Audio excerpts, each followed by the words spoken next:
So, of course, over the past week or so, a couple of weeks, years, a lot of people have been talking about the whole situation with 150 and, the situation with Bunnie and quote-unquote Sonic, who turned out to be evil Sonic later on in the Revelation. Basically, everybody's gone back and forth, including myself, on that whole moment there, and debated whether or not, if indeed they did the deed. They basically had sex. And a lot of things, like I mentioned on my on-screen video recently, do point in that direction. The time frame, description of time frame, I should say, the way the dialogue and the speech bubble seems to be edited to convey something different than originally, intended. The visuals, everything, pretty much points in the direction that, yes, they did do the deed. And when you have someone like Penders coming out and basically saying, yeah, that's kind of what I was alluding towards, in this moment, that doesn't really help. It doesn't really help or anything, whatsoever. But outside of that, there was also something else that caught my mind. Somebody brought this up. And obviously, I don't know if this was Karl Bollars' intention originally when he took over, because when Karl Bollars was the head writer, when this whole situation of Antoine and Bunnie breaking up and everything occurred, and Sally and Sonic breaking up, basically, Bollars' original idea for Antoine was it was not going to be revealed to be anti-Antoine, later on known as Patch, that was impersonating the real Antoine, but instead it was going to be an Antoine that was corrupted by the source of all. Because the source of all, basically, if you've read the comic for as long as I have, is I guess you could say, a living, sentient, being or source, magical source, if you will, that the royal family bonds with to potentially know what the future will be, like to accept their destinies and everything, and also have the the knowledge to know what will be in the future and stuff like that, or at least have an idea. Now, we saw this pretty much played out in the Sonic Super Special Sonic Girls, where Sally basically submerged in the goo, if you will, because pretty much that's how some people looked at it, to become one with the source of all, to kind of figure out whether or not she wanted to go in this direction. Like if she wanted to have the knowledge of knowing what's to come, or to basically, reject it and, decide to make her own decisions. And, well, long story short, she rejected it and said, no, I don't want to know what's going to happen in the future. I'd like to find out by myself. Now, what this has to do with Antoine is basically her father went through the same ritual, and he basically accepted his destiny. He wanted to know what was going to happen in the future, no matter what the circumstances. And the future that he was being pointed to was that Sally was going to marry Antoine.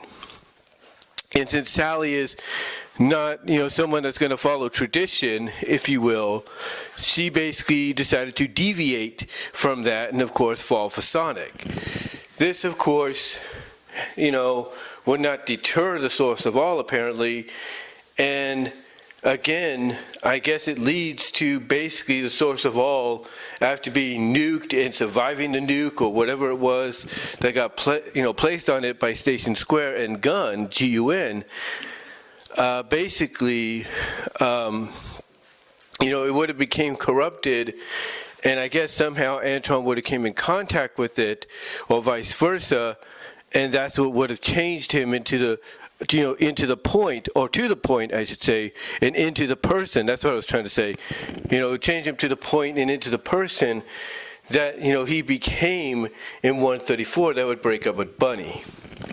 But why do I bring all this up? Well, because apparently somebody brought up the fact that it seemed that the wheels were in place. The wheels were turning for something to happen. And that was going to be between Bunnie and Sonic. Because you see, even though Karl Bollars wanted to go in one direction. Ken Penders basically said, no, I'm going to fix this, and I'm going to go in a different direction. But in between both writers, it seemed that they did have something in common, in my opinion. It did seem, and again, this is just my opinion, being a longtime reader, it did seem, because I even saw this when I read the book several times, it did seem that they wanted to try to maybe put Sonic and Bunnie together. And this was even hinted at even before the whole breakup between both, relationships occurred.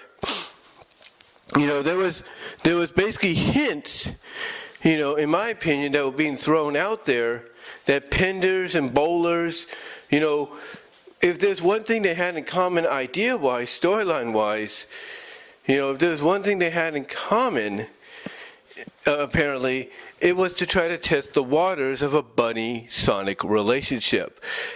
Heck, even when Antoine, got back together with Bunnie and everything at the end of the Line of Succession story, which was one of Penders' last stories, it still seemed like even when Ian Flynn came on board, that there was teases, of these two being together, even though when Ian Flynn would do the teases, Bunnie was already married, and she had just come back from a honeymoon.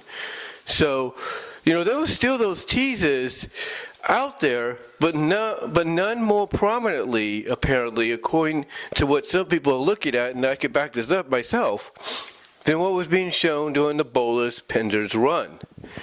Now, thankfully that didn't happen or anything, but obviously the evidence was there. So you really got to ask yourself, if the plan was, should have Karl Bollars stayed on board, and if Penders was all right with it, do you think maybe the plan was to put these two together? Because despite what happened in 150 and all that, there is the moment that occurred later on where Sonic saves Bunnie from being assimilated by Adam, which is an AI, a sentient AI created by Eggman. He saves him from being assimilated, by Adam and all that. And what does she do to thank him? She kisses him. Now, according to some reports, the original scene was supposed to have Sonic's eyes open, almost like in shock. But because the memo wasn't being brought down, organizedly, if you will, to, make that scene happen, instead, they had Sonic's eyes closed like he's willing to accept it. And the fact that the way he reacted with a tear in his eyes when she is restored from being assimilated, saying a miracle has happened, it almost feels like, and I think that was a story being done under Penders' writing, it almost feels like basically that Penders was on the same page as Bollars. That, let's see what happens if we test the waters. Because if there's any Sonic relationship outside of, Sonic and Sally that fans, wanted to potentially see, happen, kind of become a reality, it's Sonic and Bunnie. That was the one that fans wanted to see the most outside of Sonic and Sally. And it seemed that they were testing the waters with that up until about 155, 156. But here's the question. Would fans be okay with it if they did that temporarily? If Penders and Bollars went through with the original idea, at least Bollars, more so than Penders, but even so, even if Penders decided to follow through on it later on, do you think fans would have been okay with it? Do you think fans would have been okay with a Bunnie and Sonic relationship, even if it's temporary? Let me know, guys. Let me know what your thoughts are. How would you have felt if they would have done that? Because it seemed the evidence was there that they were teasing it. But what are your thoughts? Let me know. I'd love to hear from you. Because, honestly, even if it was temporary, I think it would have been interesting to see, because, shake things up a bit. And you know what's funny? You know what's funny is I'm not the only one. Everybody knows about that famous kissing scene in 130, I believe, when Sonic makes his return between him and Sally. Someone actually redid that scene. They actually redid that scene, and drew it very identically. Drew it very identically to the original, but instead of Sally kissing Sonic, it's Bunnie. And they're basically saying we're setting in an alternate universe. But even in the Prime universe of Archie Sonic, do you think fans would have been okay even if the moment was temporary? Honestly, like I said, if it was just temporary to kind of help the story out in a positive way, to lead back to Sonic and Sally, to lead back to Antoine and Bunnie, I wouldn't have a problem with it. I really wouldn't, if done correctly. But what are your thoughts? Do you think the seeds were being planted for a possible Bunnie-Sonic romance, even if temporary? Let me know. Comment below, live chat during the premiere. Love to hear from each and every one of you on this. And until next time, talk to you all later.